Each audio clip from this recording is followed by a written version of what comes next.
It's a good day to brew, baby. What is up, YouTube? It's your boy Millsy, back with Hometown Commander, back for another episode of Millsy Brews, the show where I brew version 1.0 decklist to the commander in front of us on my quest to brew the magic world. You know the motto, baby. It's ABB, always be brewing, and that's what we're back to do today. The decklist is going to be down in the description for you below. As well as I'd really appreciate it if you could interact with the video, like, comment, subscribe, consider checking out the links in the description. I'd appreciate it. But today, we are covering the second half of the Brothers War duo. We talked about Mishra earlier this week, so it's only right we came back and talked about Urza, Chief Artificer. One of my favorite commanders I've tried in the past, and I thought it was time to give him an update with all the new stuff that's released recently. A 6-mana Esper 4/5 human artificer that has affinity for artifact creatures, so one less for each artifact creature you control. Our creatures that are artifacts have Menace, a great ability, and then at the beginning of each of our end steps, we're going to make a construct token. Those construct tokens are great threats as the game goes on, and can become really a nice lynch point for us to start really affecting the board states. What are we going to try to do? Get a bunch of artifacts in so those constructs get even bigger. Try to copy the constructs, do as much as we can to make the constructs a real threat for our opponents. I just want to say a quick thank you to our ABB members. Thank you so much for supporting. If you want to support the channel for just a little bit and see all the videos early, check that out down in the description below. But all right, Artifacts Matter. Such a fun title for a section, but the truth is there's a lot of ways in this deck to make artifacts matter, in the sense that we want as many artifacts as we can because the constructs get bigger, right? More artifacts equals bigger constructs, and that's what we're trying to do. Pretty much any deck I can slam him in, I'm using Tezzeret Master the Bridge. I really like its +2, dealing X to each opponent and gaining X for X's number of artifacts you control. I feel like this is just an ability that gets better and better every turn that you can use it in this deck, and in a lot of the decks that can play it, and becomes a real threat. Now, the other nice thing that Tezzeret adds is its static ability, that our creatures and Planeswalker spells have affinity for artifacts. So Urza already has it, so we're not worried about Urza. We're worried about everything else in the deck getting cheaper, and it does a great job at that. Wanderglyphs, one of our ways to print artifacts in the sense of artifact tokens. On the start of everybody's turn, we're going to get a 1/1 gnome. And then once we hit the City's Blessing, it gives all of our other artifact creatures +2/+2. And this is great because this will actually buff the constructs as well, making them even better. Mendicant Core from Aether Drift is a *3, restores the number of artifacts we control. So again, great power with the rest of the artifacts that we have. But when we can get to max speed, whenever we cast an artifact spell, we can pay 1 if we do copy it. I really like this ability. And if we can get the board set up for it, it's going to be really important in the mid to late game. Well, we're playing Urza, so we got to play some other Urzas. We're playing probably the most popular of all the Urzas, Lord High Artificer. Comes in, makes a construct, allows all of our artifacts to tap for a blue mana from its ability. And then for 5, you can do his iconic thing, shuffle your library, exile the top card, and you could play that without paying its mana cost. It's a very interesting ability. The other Urza we're playing is one of the other ones from Brothers War, buffing all of our artifact creatures by +2/+2. And then for 6 mana, you can make a token that's a copy of an artifact you control, except it's a 1/1 soldier in addition to its other types. There's a lot of ways to look at how this could be good. A lot of different artifacts you can copy, and at minimum, this is a 4 mana +2/+2. At maximum, you can use that ability to get something else. Whirler Rogue is really good. It does come in and make 2 Thopters, but its bottom ability is what makes it really good. To tap 2 untap artifacts we control to make a creature unblockable. This is huge once you start getting those constructs to be bigger, because then you start threatening somebody for 12, 14, 16 damage on a construct, right? And you can start to see where that ability can become really great. You don't mind giving up those Thopters and tapping them to make them into real threats. Wound the Machine draws us cards equal to the highest mana value among artifacts we control. Not too hard to get in this deck. Things like Dispatch become really great removal spells as long as we have 3 or more artifacts, just exiling a creature for 1 mana, that classic Plowshares and Path to Exile mana. We're playing some tutors like Whir of Invention and Fabricate, which allow us to go get certain artifacts. What I like about Whir a little bit more is it has Improvise, so your artifacts can actually tap to help reduce the cost of it, make it easier to cast. And there's a lot of the things in the deck we might want to go get with them. And we're playing a little bit of a suite of buffs based on how many artifacts we control in Omni Tool, Cranial Plating, and Nettle Cyst. All 3 of them give a buff for each artifact we control. Nailcyst actually comes with its own token that it attaches to, and will then give us another creature on board. That Germ isn't an artifact, but I think that's a-okay. Cranial Plating adds the option to actually attach it at instant speed. This is an ability that I think is really threatening with our constructs, because if you think about it, they're already going to be pretty large, right? If we have 10 or 12 artifacts, those are 12 12s. And if one of them goes through unblocked, you can pay double black to immediately turn it into a 24, right? And potentially just chunk somebody's life total out. And then the Omni tool, whenever the creature attacks, you get to look at the top 6 and put an artifact from among them into your hand. Again, all 3 of these they give us that great ability to buff our creatures while giving us some other upside. The only downside of that plating is it is only a buff on its power, but I don't think it matters when you're doing things like the constructs where they're big enough already. The Synthesizer, whenever an artifact with mana value 3 or greater comes in, we get to make another construct. I really love the Synthesizer. I'm sad that this card is so expensive right now because it's getting played in so many formats, but it's a fun card, and I think it makes you so many constructs over the course of a game if you can get it down early. Time Sieve can allow us to sacrifice 5 artifacts to take an extra turn after this one. Time Sieve in a deck like this is not really being played in a combo. I know Time Sieve is a combo piece with some things. It's not really what it's used for here. It's used for here just to buy you 1 or 2 extra turns at the right time. You know, if you have enough Gribblies laying around, those gnomes from the Wanderglyph or Thopters, you know, at the right time, you don't mind paying 5 of them to just get an extra turn, get those constructs in again, and deal some big damage. Tempered Steel, another one of those +2/+2 buffs to all of our creatures, our artifact creatures. But we don't want Urza to be the only way we're making tokens, right? We've seen things like the Wanderglyph and the Whirler Rogue and things like that. We talk about making tokens, but there's other ways to do it too. Digside Engineer says whenever we cast an artifact, we can pay 2 extra. If we do, we get a construct. A great ability, remember, with how good those constructs are. Matter Weaver from OTJ says whenever we cast a creature spell, we can actually make a token that's a copy of an artifact token we control. This is really nice because you can get another construct that way. Urza's Command can get us a construct, and then one of 3 other things. We can get a Tap Power Stone, which is another artifact for the purposes of the numbers. We can give that big -2/-0 buff from creatures we don't control till end of turn. I really like this as an option in this card because I think it's easy just to say, oh, they become worse blockers for me when I'm attacking, but I also like it defensively. You know, if someone's taking a big attack, you might be able to sneak this out and be able to block profitably, or you could just try one and draw a card. So Urza's Command's got a lot of great options in getting us at least 1 construct and potentially more. Thousand Moon Smithy feels like a card that's probably just made for this deck. Comes in and makes the Gnome Soldier that is as a XX, where X is the number of artifacts and creatures you control, so actually can get slightly bigger, right, with all the creatures. And at the start of our main phase, our first main phase, we get tap 5 untapped creatures or artifacts to turn it over into a land, where every time we use its mana to cast an artifact or creature, we get another one of those Gnome Soldiers.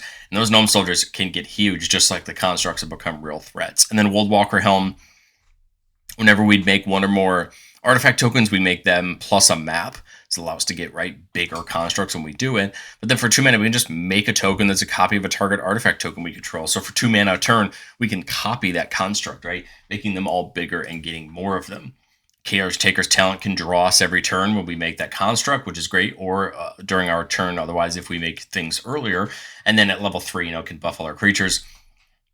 Dollmaker's Shop is a card that I've used in a lot of decks to a lot of greatness, and I think it works even better here. Whenever we attack with 1 or more non-toy creatures at a player, we get a 1/1 toy artifact creature token, already growing our constructs. And then for 6 mana, we turn all our creatures into XXs, where X is the number of creatures we control. This could be a little bit awkward with our constructs, right? Because they could potentially go down in power due to that, but I'm actually now realizing that the constructs are 0/0s that get +1/+1, don't they? So that actually is even better with the constructs because they get even larger because their base power on top of 0/0 becomes that. That actually makes a lot more sense. Look, I'm figuring things out in the video, boys. And then Scrawl's Hive. At the start of your upkeep, you get a 1/1 Phyrexian Might with Toxic 1, and as long as an opponent has 3 or more poison counters, they have lifelink. So again, add to the numbers and then potentially help them grow with some of our other abilities. But I've said it before on the show, and I'll say it again. No deck's ever complete. This is my version 1, well, probably 2.5 of this deck. But the point is, everything can be learned in testing. And going into testing here, I think where some of my real changes to the deck would be in the cost. We keep ourselves at a budget here on the show, and sometimes that means not using certain cards. And 2 or 3 cards on the screen here are a cool $15, but they're a cool $15 that's really beneficial for us. Flawless Maneuver. We have other protection pieces in the deck, but Flawless is great because you can play it for free if you control your commander. And then Cyberman Squadron actually gives all of our non-legendary artifact creatures Myriad, meaning all the constructs get Myriad. And then they're getting even bigger when you make the Myriad copies. It's such a huge ability. I mean, we do have the option to play something like Legion Loyalty. That's 8 mana. That's an enchantment. I just like Cyberman Squadron because it's an artifact creature. But that mass Myriad option is still there in Legion Loyalty and a lot cheaper. And then Karn. Karn's always great when you can use it to shut down your opponent's artifacts and make your artifacts better. And we do have that option in this deck. I just couldn't find a spot for it over some of the things like Tezzeret for its ability and some of the other Tezzeret for draw. Finding slots can be tough sometimes, but I think as we get into testing, we could start to see, are there certain abilities that we need more of, or do we want that option to shut down our opponent's artifacts?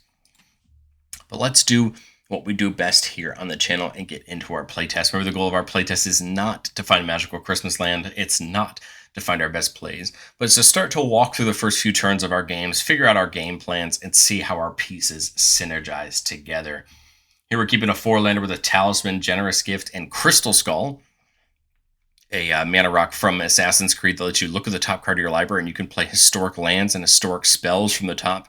Remember, historic is legendary artifacts or sagas, so a good hopefully portion of our library. Just get the tap land in turn 2. It is an artifact, so it's going to count for those. Right, it's definitely going to count for those constructs. I just realized I put down a Generous Gift instead of a land to get that Talisman down. We're still probably a good turn away from turn or 2 away from Urza, but that's okay. We do still want to build our way up. I can get the Crystal Skull down this turn, which I feel like makes some sense. I think we'd have to pay a life to do it. Then we can start looking at the top card, which is Plowshares. So we come to our next turn. The top card is Biotransference. Really fun card that turns all of our creatures into artifacts. They're all going to count for our constructs. And then whenever we cast an artifact spell, we get an artifact token. So that's pretty good. So here we do have enough mana for Urza, which I think just makes the most sense. Get it down and get the party started. At the end of our turn, we make that construct. Then we have Talisman, which we can play off the top with the Crystal Skull. It's up to 7 mana this turn. I like the Bident just to get started and get attacking. Lasheel I really like here because it can prevent damage that would be dealt to attacking artifact creatures we control. So this construct would get to attack and not have to worry about dying. And then whenever one more artifact creatures come in, we draw a card once per turn, which we should get every turn, right, with Urza at this point. So if I do that for 3, I was kind of thinking, do we Biotransference first instead? That would get us a Necron Warrior token, right? Grow that construct just a little bit. The construct that's going to draw us off the Lasheel, right? Now we see a Wanderglyph on top. Going to be great for next turn. The construct attacks, right? Hopefully does some big damage. And then we get another construct at the end of turn. The thing I like about Lasheel and this Wanderglyph is this goes off once each turn. And Wanderglyph makes us a gnome each turn, meaning that we should be drawing one on everybody's turn with Lasheel and the Wanderglyph out at the same time. So here I think we play the Talisman plus the Wanderglyph. Leave that 1 white mana up for the Plowshares. When we cast the Wanderglyph, we're getting a Warrior token, which is going to draw us a card. Get that landed tapped. And now, these constructs are pretty big, right? 4, 5, 6, 7, 8, 3, 4, 5, 9 9s right now. The Warriors can attack. They have Menace because of the Urza. The Wanderglyph's coming in, and we have the City's Blessing now, so they're actually getting +2/+2. So everybody's in great shape, can take some attacks. They have Menace because of Urza. And now, right, our opponents really just have to shut us down, because if not, this board of artifacts is just going to keep getting worse, especially as we start adding gnomes to it, right? If it really survives to our turn, we can get the Bident down if we want to start drawing some extra cards when we hit, just to put ourselves right into more things. But the truth is, we just hold up the removal. We untap with a bunch more cards, right? Because of Lasheel, we could get that Cranioplating down and still have, I think, the mana to attach it. And now we just, actually might make more sense to put the Greaves on Urza to protect it. 3, 4, 1, 2. We might squeak out enough mana to put that Cranioplating in and then be able to attach it, but I think I'd rather just leave up the removal. And I think we're in good shape on this playtest. Yeah, a little reliant on our opponents not having removal, but I think it's still good to see what can happen if that's the case. Here we're keeping a 2-lander with a Leyline Axe, so that gets to come out of the battlefield to start. A great equipment that can give a creature double strike and trample, great for those constructs. And we don't have black in our opening hand, but remember we do have, we do have the Arcane Signet. There we go, we actually managed to draw a Swamp. So that's perfect. This is really nice because now we've turned on this Dispatch, so now we've got a nice piece of removal. Play the Arcane Signet, and now we're really just 1 mana off of being able to get Urza down. So I think this turn we just play the Helm, get it down, get it started. This is going to help us so that when we do finally get Urza down this turn, and we make that construct, right, we also get a map token. Grows that construct a little bit, but mainly also just make sure that it's a little bit bigger. Right now it's a 6/6 instead of, or 7/7 instead of 6/6 because of that Razortide Bridge. Now we come back to our turn. We can definitely put the axe on that construct we want to. What I like about this is you're turning it into a Menace double striking Trampler, which is a lot depending on how much we have on the board. So if we do that, put the Dominance down, try to attach it. I've got 2 mana left unless nobody has a response. We could hold up some removal and just do that. We could also crack the map on like Urza if we want to, just to see what we have. But I think I just take this attack. Unfortunately, I kind of wish Leyline Axe gave some like lifelink, but that's okay. Take the attack, and then we get to make 1 more of each, right, on our end step. And then coming back to our turn, if somebody removes this construct, we've got another one. We can just put the Leyline Axe on the other one. Here we see the Omni Tool, which is great. The Omni Tool can definitely help us with getting some pieces, but I actually kind of don't even mind just using 1 with the machine here to draw 4 cards, just to see what we get ourselves into, because we have 4 because the Leyline Axe. 3 mana left. I could see the Greaves just straight onto Urza to protect it. I could see leaving up removal. There's a lot of ways to look at that, but I think I'd probably just do Greaves on here, leave up the Dispatch, attack with the constructs again, and a turn we get more maps. The problem with the maps is I would love to be able to just crack them on our opponent's turns. Remember, they're only at sorcery speed, though. And then on this turn, if no one's bothered to get rid of the constructs or Urza, or tried to deal with the board at this point, right, we just keep pressing our luck, right? Just punishing our opponents for it. Because we can get the Omni Tool and equip it this turn on another construct. Now we have 2 constructs that are just in huge shape. And I think we just keep attacking again. Hopefully no one has that removal, but if they do, I think we still have the mana to rebuild from it. Well, let's get into our last playtest. Keeping a 4-lander with a Talisman, a Desync, a great way to bounce a bunch of things back to hand and hopefully keep ours. And then Master of Ethereum, growing with our number of artifacts and buffing our other artifacts. So not a bad card. Here, turn 2, we see Steel Overseer, a great way to buff all of our artifact creatures. Ooh, turn 2, we see Mendicant Core. Is there any way to get Mendicant Core down this turn? Prairie String comes in tapped. Yeah, there isn't any way to get Mendicant Core in this turn as much as I want to, so we'll have to get him down next turn to start. Right, to start our speed. That's my thought, is so we can just get the speed started. We'll be just at 1 speed this turn. Again, I can't attack, right, because it came in this turn, but I like that we can hopefully, right, get the process started. Now in turn 4, we actually can play Urza this turn. He would be coming down for just 4 mana. Love it to be 1 less, right? So we could get Urza and the Greaves onto him. But I think we get Urza down and just try to attack with these guys, try to get that speed up 1. I guess we could just attack with Mendicant Core. I mean, maybe somebody's open, maybe somebody's not. It's going to be tough, but we have a way to back it up with a counter from Steel Overseer. So even if there's a world where somebody does have a block for it, at least it's still alive. We get the constructed in a turn, come back to our turn. Purge Stream on untap, so we got 6 mana. Desync could be fun right now because it wouldn't bounce our entire board. That's what I like about it so much in our deck, is because everything out here is historic. We don't have to worry about it. And hopefully, right, it would really hurt our opponents. That's where the benefit from that can come in. I like the Greaves plus Indomitable here. Indomitable is going to start drawing us cards when things attack. Since we want to attack this turn, we want to be attacking with these two for sure. The Overseer could just stay back and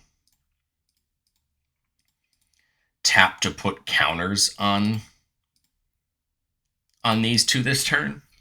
Right when they attack, let's say we snuck at least one through and drew a card. Right now we're starting to get some cards out of our hand. We're protecting Urza so we can get more of those constructs.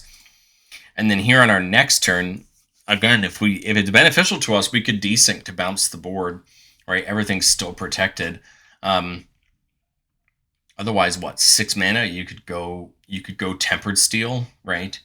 To buff the board. We could go with Master of Ethereum to buff the board. But I kind of like just holding up the desync and just attacking again, grow everybody with the Steel Overseer. We should now be at max speed this turn, probably draw 1 or 2 this turn. And now we're in great shape, right? We have the desync on an opponent's turn to hopefully just disrupt the board. And then if it comes back to our turn, wow, and fabricate this turn. Wow. Now this is on board, so we can start paying 1 to copy any artifact spell we cast, which is fun because as long as it's not legendary, it means we can get multiple of them. Right. But the truth is, I think we're just in great shape. If things die, we can get them back with Academy Ruins. We have the searches now to go get the exact things we want. And I think we're in good shape. If a board wipe happens, it is what it is, you know. But I like the one-sided option of the desync. We've got some pieces to rebuild if they get rid of, right? If they wipe the board, at least we can potentially recast Urza and, just commit more to the board. But I like this. Not a bad place to stop on this one. But let me know, what do you think of Urza? Again, I still love this tokens-focused artifact commander with these constructs. The constructs are a ton of fun. There's a lot of things you can do with them. And I think the deck has a ton of upside. In all truth, I think it could be it could definitely be worked up towards a 4 if you just add some more game changers and just really focus more on building into the time sieve type combos. But I just haven't in this one. But let me know what you think of Urza, and I will catch you on the next one.